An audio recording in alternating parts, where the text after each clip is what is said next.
ವಿಘ್ನೇಶ್ವರನ ಪ್ರತಿಷ್ಠಾಪನೆ ಇಂದು ಅತ್ಯಂತ ಸಡಗರ ಸಂಭ್ರಮದಿಂದ ನಡೀತಾ ಇದೆ. ವಿಶೇಷವಾಗಿ ಕುಂಬಾರಕೇರಿಯ ಕಲಾವಿದರು ಈ ಗಣಪತಿಯನ್ನು ಮಾಡಿದ್ದಾರೆ. ಕಳೆದ 80 ವರ್ಷದಿಂದ ಈ ಗಣಪತಿಯನ್ನು ಆ ಮನೆಯಲ್ಲೇ ನಾವು ಮಾಡ್ತಾ ಇರುವಂಥದ್ದು. ಆ ಗಣಪತಿಯ ಪ್ರತಿಷ್ಠಾಪನೆ ಇವತ್ತು ನೆರವೇರ್ತಾ ಇದೆ. ತುಂಬ ಸಂತೋಷ ಆಗಿದೆ. ಇಡೀ ಹಿಂದೂ ಸಮಾಜ ಗಣಪತಿ ಪ್ರತಿಷ್ಠಾಪನೆ ಆಯಿತಾ ಅಂತೇಳಿ ಏನು ಯೋಚನೆ ಮಾಡಿ ನೋಡ್ತಾ ಇತ್ತು, ಪ್ರತಿಷ್ಠಾಪನೆ ಆಗಿದೆ. 10 ದಿನಗಳ ಕಾಲ ವಿವಿಧ ಸಾಂಸ್ಕೃತಿಕ ಕಾರ್ಯಕ್ರಮಗಳ ಮೂಲಕ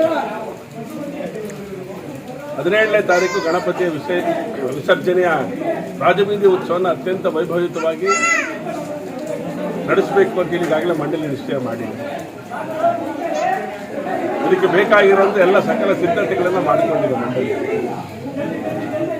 ಲೋಕಮಾನ್ಯ ತಿಲಕರ, ಸ್ವಾತಂತ್ರ್ಯ ವೀರ ಸಾವರ್ಕರ್ ಅವರ, ಛತ್ರಪತಿ ಶಿವಾಜಿ ಮಹಾರಾಜರ ಅನೇಕ ಆಶಯಗಳೇನಿತ್ತು ಅದಕ್ಕೆ ಪೂರಕವಾಗಿ ಈ ಗಣೇಶೋತ್ಸವ ನಡೀತಾ ಇರುವಂಥದ್ದು.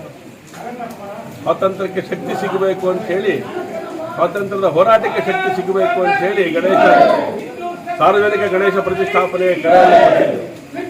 ಅದರ ಪರಿಣಾಮ ಇವತ್ತು ದೇಶದ ಮೂಲೆಗಳಲ್ಲಿ ಯುವಕರು ದೇಶದ ಬಗ್ಗೆ ಆಲೋಚನೆಯನ್ನು ಮಾಡ್ತಾ ಗಣಪತಿಯ ಪ್ರತಿಷ್ಠಾಪನೆಯನ್ನು ಮಾಡ್ತಾ ಇದ್ದಾರೆ. ಅತ್ಯಂತ ಶ್ರದ್ಧಾಭಕ್ತಿಯಿಂದ ಈ ಒಂದು ಉತ್ಸವವನ್ನು ನಡೆಸ್ತಾ ಇದ್ದಾರೆ.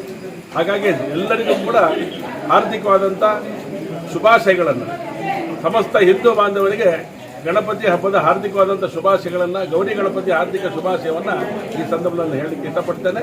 ಬನ್ನಿ, ಎಲ್ಲರೂ ಕೂಡ ಈ ಗಣೇಶೋತ್ಸವದಲ್ಲಿ ಪಾಲ್ಗೊಳ್ಳೋಣ.